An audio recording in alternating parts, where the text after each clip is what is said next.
on est lundi matin, quelle heure est-ce? 9h25. On arrive à une propriété que j'avais hâte de voir en vrai, que j'ai vu en photo souvent. On a une équipe de photographes qui est venue prendre des photos la semaine dernière pour s'assurer que les couleurs soient vraiment maximisées. On est au 135 chemin Saint-Guillaume à Saint-Donat, donc qui est souvent considéré comme un chalet, une propriété secondaire sur le lac Waro. On a une énorme plage privée à nous tout seuls. On a une belle entrée aussi, hein, Kev? C'est une entrée un peu comme dans la forêt. 5 chambres à coucher, 4 salles de bain, isolées, tranquilles. On n'entend aucun bruit en ce moment. Donc j'ai vraiment hâte de faire une visite de cette propriété qui va être sur le marché cette semaine. Donc let's go see around, Kev. Donc finalement, on est revenu à la propriété. On est au 135 chemin Saint-Guillaume à Saint-Donat. On vient de passer comme quoi 1 heure environ à faire le tour du lac au complet, juste pour comparer un peu les propriétés qui ont à vendre actuellement, puis les différents dénivelés au niveau des terrains. Puis quand on vient ici, on voit vraiment que un des avantages extraordinaires du terrain de la propriété, c'est être au niveau de la plage. On est au niveau de l'eau sans que ça soit un problème pour la maison au niveau de tout ce qui est inondation ou whatever. C'est jamais arrivé ici. Puis, on est vraiment à quoi? 70 pieds, 100 pieds de l'eau. Puis, on a 150 pieds, quasiment, mettons, moi je dirais, mettons, 75 pieds de plage, 150 pieds sur l'eau, avec une profondeur de quoi? 4,5 km. Donc, toute la vue sur le lac. On s'en rend privé, on est dans une baie un peu en retrait du milieu du lac. Ce qui fait en sorte que quand les bateaux durant la journée, font des sports nautiques, on n'a pas les vagues qui viennent cogner à la journée longue. On peut venir s'asseoir, relaxer sur le bord de l'eau, faire des sports nautiques. Puis là, ça paraît pas, on le voit pas, mais c'est quoi? C'est un demi-pied, un pied de creux pour une trentaine de pieds. Donc quelqu'un, mettons, qui veut un bateau de wakeboard ou de wake surf ou un ponton, mais un quai va se mettre facilement, trentaine de pieds, avec le bateau au bout. Puis ici, les enfants peuvent jouer sans aucun problème, tu sais. Ou en fait, aucun danger. Si on retourne vers la propriété maintenant, donc on a le coin feu à l'extérieur, toujours agréable. Puis quand il commence à faire froid, tu sais, ce matin, on est arrivé, Kev, il faisait quoi? Il faisait 1 degré. On était assez gelé. Ça aurait été parfait de faire un feu à l'extérieur, tu sais. Donc, coin feu extérieur, super confortable avec la vue sur le lac. Puis là, ben, t'arrives, puis t'as la vue sur ton chalet. J'ai hâte de vous montrer à l'intérieur pour de vrai. Donc, espace de vie extérieur. Donc, on a un coin facilement aménageable pour tout ce qui était relaxation. Ou même, comme là-bas, on a vu une table de pique-nique pour venir dîner à l'extérieur. Fait que la journée, tu fais du bateau, tu es sur l'eau, tu fais du paddleboard, du kayak, peu importe. Tu reviens à la maison, tu fais ton barbecue en haut, tu lunches en bas, tu retournes sur l'eau après. Ici, on a un terrain. Tantôt, j'imaginais, tu peux installer facilement un filet de volleyball ou un filet de badminton ou whatever, le sport, spike ball, tu peux jouer à l'extérieur. C'est extraordinaire. Ou tu peux agrandir ton terrain. Peut-être même mettre un garage. Donc, rez-de-jardin au niveau du sous-sol. Donc, quand on arrive dans l'entrée, tout droit, on rentre dans la maison. Puis, tout de suite, à droite, on arrive sur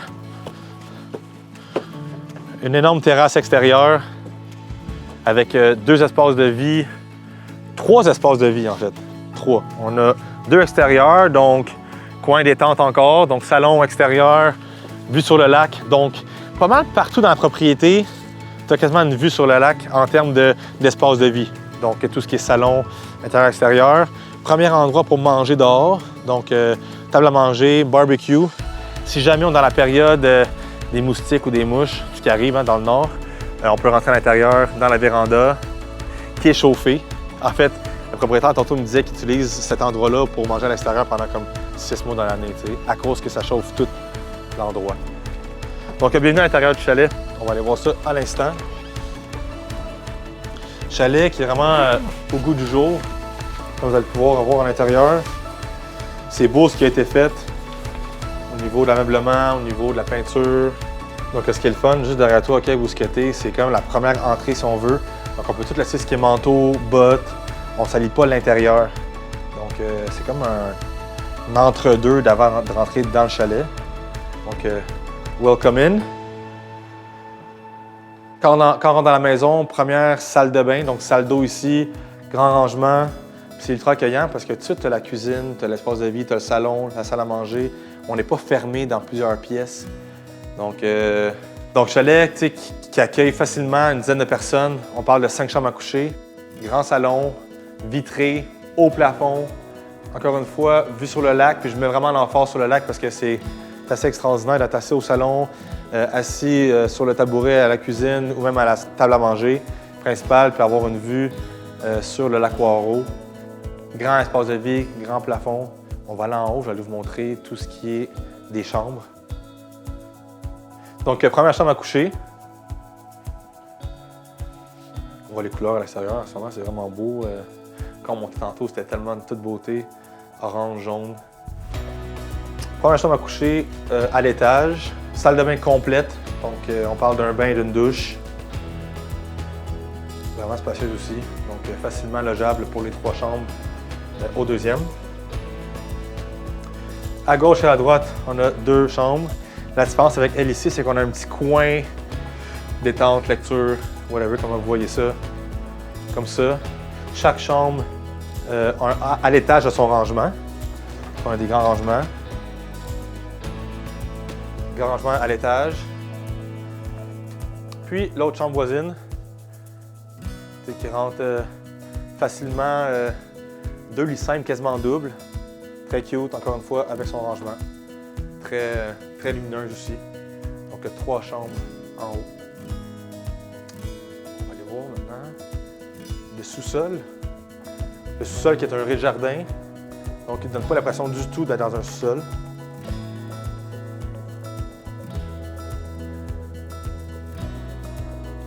Comme je disais tantôt, la propriété, il y a un investissement qui a été fait tout récemment juste pour la mettre au goût du jour au niveau esthétique.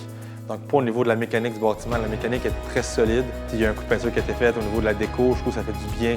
Puis la propriété, elle mérite ça. Donc maintenant, on se dirige vers le sous-sol. Le sol qui est vraiment comme un deuxième espace de vie. On a une salle de jeu ici, si on a des enfants, divisé par un foyer à combustion lente. Puis après ça, on a un salon. On va vraiment venir relaxer en bas. Ici en haut, il y a plein d'invités, il y a beaucoup de monde. T'sais, ça accueille facilement 2-3 familles. T'sais. Donc, coin cool, coin qui est lumineux. Encore une fois, on est au niveau du sol, on est dans un rez-de-jardin, on ne se sent pas dans un sol fermé. Beaucoup de rangements, hein? Donc on a un grand rangement juste ici, qui, je pense qu'il vaut la peine d'être montré. Grand rangement juste ici. Donc tout ce qui est ski alpin, ski de fond, patin, raquettes, sport nautique, tout peut être storé ici.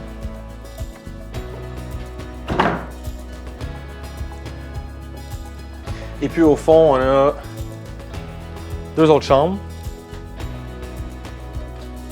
avec rangement, puis l'autre salle de bain complète.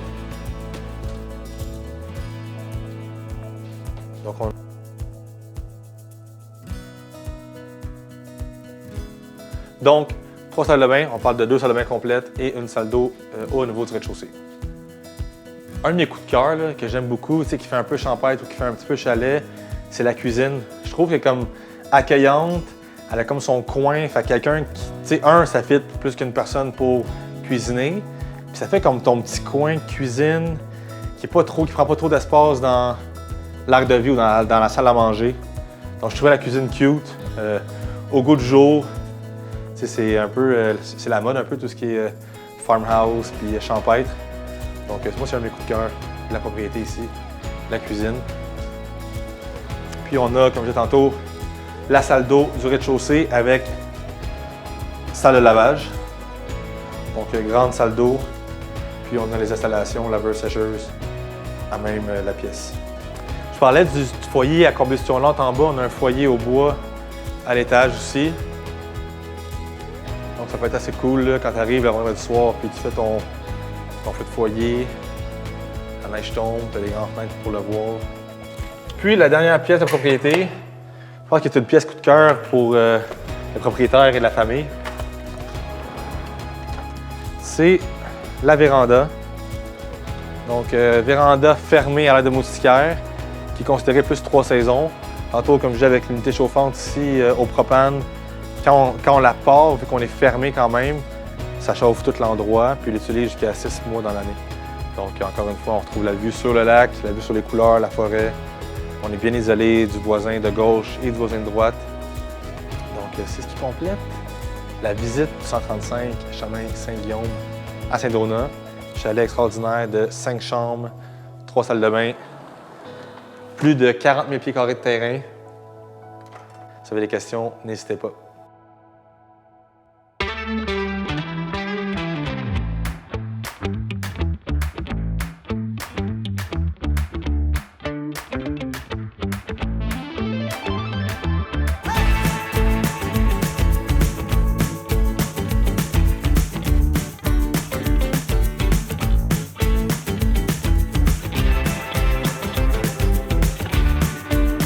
Qu'est-ce qui se donne?